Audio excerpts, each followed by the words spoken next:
दोस्तों, अगर ना चाहते हुए भी आपके मन में अश्लील विचार आते हैं तो बुद्ध की यह कहानी आपके विचारों को बदल सकती है। एक बार चंद्रवंशी राजकुमार भरत बुद्ध के भिक्षु के रूप में दीक्षित हुए। गौतम बुद्ध अपने भिक्षुओं को उपदेश देने के साथ साथ उनको भिक्षा लेने के लिए भी भेजते थे। भरत को महात्मा बुद्ध ने भिक्षा लेने के लिए एक श्राविका के घर पर भेजा। भरत रास्ते में चलते हुए सोच रहे थे कि ना जाने आज खाने में क्या मिलेगा। हमेशा महल में खाने के लिए अनगिनत स्वादिष्ट भोजन मिलते थे, लेकिन आज जो भी मिलेगा उसी से काम चलाना पड़ेगा। भरत ने श्राविका के घर पर जाकर भिक्षा के लिए याचना की। श्राविका ने भरत को बैठने के लिए कहा। श्राविका जब अंदर गई तो भरत पुनः अपने प्रिय भोजन के बारे में सोच रहे थे। जब श्राविका भोजन लेकर आई तो भरत अचंभित रह गए। भरत अपने प्रिय भोजन को देखकर खुश हो गए। भरत भिक्षा ग्रहण करने लगे।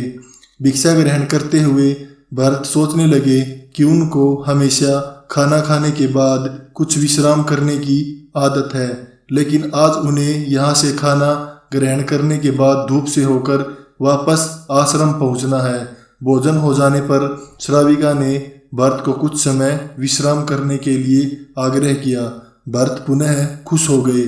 सारी इच्छाओं की पूर्ति होते देख भरत इसको एक संयोग मानकर कुछ देर के लिए लेट गए।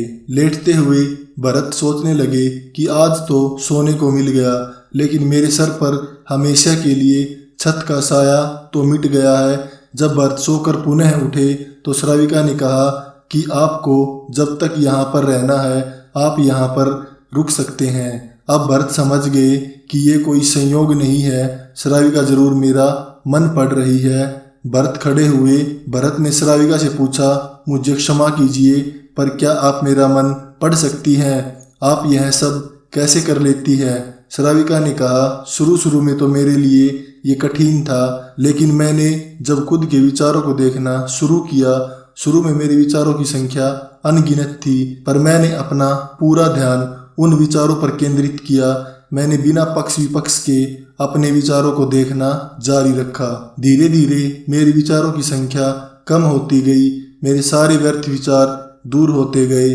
तब से मैं दूसरों के विचार पढ़ लेती हूँ। यह सब सुनकर भरत घबरा गए। भरत ने श्राविका से आज्ञा ली और वहाँ से निकल पड़े। रास्ते में चलते हुए भरत अपने मन के विचारों का स्मरण करने लगे। भरत के मन में श्राविका के बारे में अश्लील विचार आए। श्राविका ने भरत के बारे में क्या सोचा होगा? भरत को खुद पर शर्म आ रही थी। भरत आश्रम पहुँचे। भरत ने बुद्ध से कहा कि अब से वह कभी भिक्षा लेने के लिए नहीं जाएंगे। बुद्ध ने भरत को नीचे बैठाया और कहा, क्या हुआ? तुम मुझे अपनी व्यथा विस्तार से बताओ। भरत ने विस्तार से सारी बात बताई।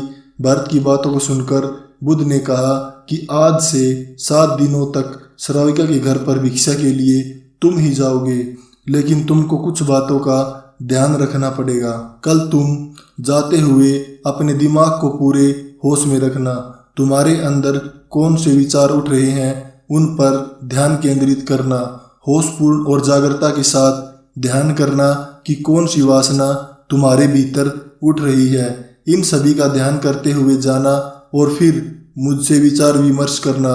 अगले दिन भरत बुद्ध के बताए अनुसार पूरे मार्ग में अपने होश को जागृत रखते हुए चल रहा था।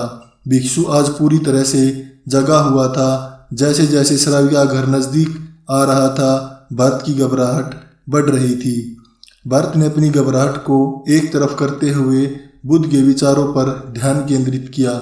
जब भरत श्राविका के घर पर पहुंचा तो उसके दिमाग में केवल एक सन्नाटा था, जिसके भीतर कोई वासना नहीं, कोई कामना नहीं, ना कुछ अच्छा पाने की इच्छा थी।